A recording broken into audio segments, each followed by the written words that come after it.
Okay, so welcome, Professor, and thank you so much for being here with us at the iMed conference, sharing a little bit about your work and your interests. Well, it's a pleasure to be talking to you. My name is Peter Doherty. I started in veterinary science and worked on animal diseases for quite a while, and then made a big discovery which later won us the Nobel Prize, which led to my being a medical scientist and actually an MD or mouse doctor. And my research interest for more than 50 years has been in infection and immunity, particularly in pathogenesis and in the T-cell mediated immune response, because that's where we made our big finding. So this, even though I'd written a book on pandemics back in 2013, there's the book, and it's not a terrible book. It's okay to read, but don't buy it. I have learned an enormous amount from this experience of COVID-19, as we all have. I am in an institute in Melbourne in Australia where we encompass the whole of the infectious disease spectrum. We have academic microbiology and immunology in the one institute. We have medical doctors who are looking after patients and also have laboratories. We have the diagnostic specialists who are doing virus diagnosis. The bacterial diagnosis people switched a lot of their effort on sequencing to doing viral genomics. We have a whole spectrum of expertise. And we've been meeting regularly 3 times a week in the morning. And I've learned a great deal from my colleagues because we've all been talking about the same things and from different perspectives and different specialties. So a lot of the things I understood very superficially, now I understand much better because I've been listening to really great professionals. We all speak the same language, infection and immunity, but we speak it from different perspectives, from the perspective of the virus or the doctor who's looking after patients or the immunologist or the diagnostician, and to get inside the worlds of different people.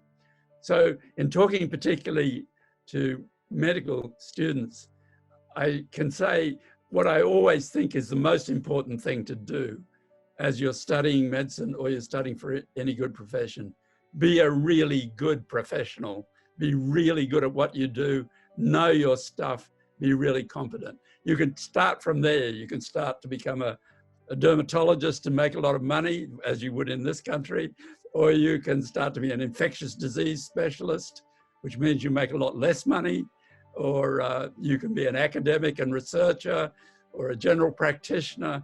These are great lives, but the professionalism you bring to it is really enormously important. And we always learn. I'm now 80 years old, and I've learned an enormous amount over the last year.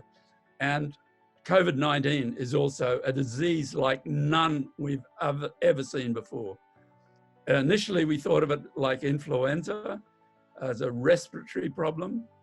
We quickly understood that it is much more than that. It is a respiratory problem, but it's also a systemic disease, and it's a coagulopathy with microclots forming in the terminal alveoli, causing a lot of the respiratory problem, stroke problems, infection of the heart and kidneys in some people, and even more mysterious in what we don't understand very well at all is what we're calling the long haul problem with COVID, the long haulers.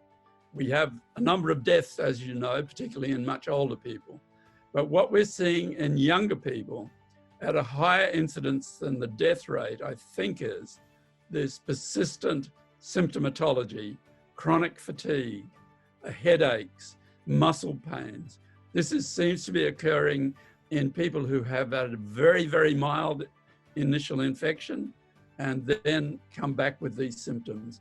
It says to me that there must be virus persisting somewhere in the body, but we're not sure of that. And of course, it's very early days. So what we have with COVID-19 is, I think, an enormously important experience and a totally unique situation where we're diagnosing very large numbers of people by PCR test. So it's a very, very specific diagnosis. And some of those are tied to symptoms and some of them are not. And some of them will be tied to future symptoms as people go into this long-term disease process.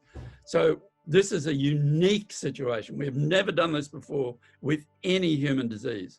And it may be that it will be you guys who are coming into medicine now who will be working out and working through some of the long-term consequences of this. We've long suspected that virus infections, for instance, may trigger various autoimmune diseases, but it's been very, very hard to tie that back to the initial infection because it's so remote in time. But now we have all this information about COVID-19, we may find that we're able to tie some of those things down. It's an enormous learning experience. And it's also, I think, in some ways, it may be a practice run. Up till the year 2000, there were 2 coronaviruses circulating in humans, both common cold and flu viruses. Since 2000, 5 of these viruses have crossed over into the human population, and 4 of them are still circulating. So before 2000, we had 2 coronaviruses circulating in humans. Since 2000, and that was back to the 1960s, since 2000, we have 6. We have 2 new common cold ones. We have MERS in the Middle East, and we have SARS-CoV-2, COVID-19. So basically, the situation is that these viruses are crossing over at much more frequent intervals. What may be the effect, what may be the reason for this is that we have much more passenger air travel from countries that have live animal markets where these kind of viruses cross over. So, so you may be facing future pandemics, and I think we'll learn an enormous amount from this pandemic. So there I'll stop. Thank you so much. It was really elucidating. Thank you. So now I'll just have 2 more personal questions for you, if you don't mind. So sure. We would like to know, what were you doing when you received the call from the Nobel Committee, and what did it mean to you to win the Nobel Prize? The Nobel Prize was way back in 1996, before many of you were born. And it was for work done more than 20 years before that, 22 years before that. And so we'd won, a year before, we'd won what's called the Lasker Award for Basic Medical Science. About half the people who get that prize go on to win a Nobel Prize. And, but I didn't expect to win a Nobel Prize. I mean, Australia is a country of low expectations. It's 25 million people in a landmass the size of the continental United States. Sometimes it doesn't rain for years. Sometimes it rains too much. We never have very high expectations of anything. So we got the call. We were living in the United States, in the middle of America, on the banks of the Mississippi River in Memphis, Tennessee. And we got the call at 4 in the morning because the committee meets in Stockholm at about 10 a.m. And of course, we're in bed, and we got the call. We thought something was wrong with relatives back in Australia, older relatives. And there was a voice that says, "This is Niels Ringertz from the Nobel Foundation." My wife gave me the phone because the phone was on her side of the bed and said, "This is for you."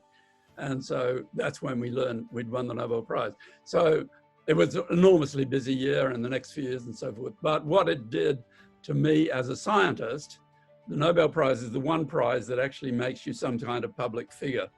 And you can either make more of that or less of it. But it turns out I'm relatively good at public communication.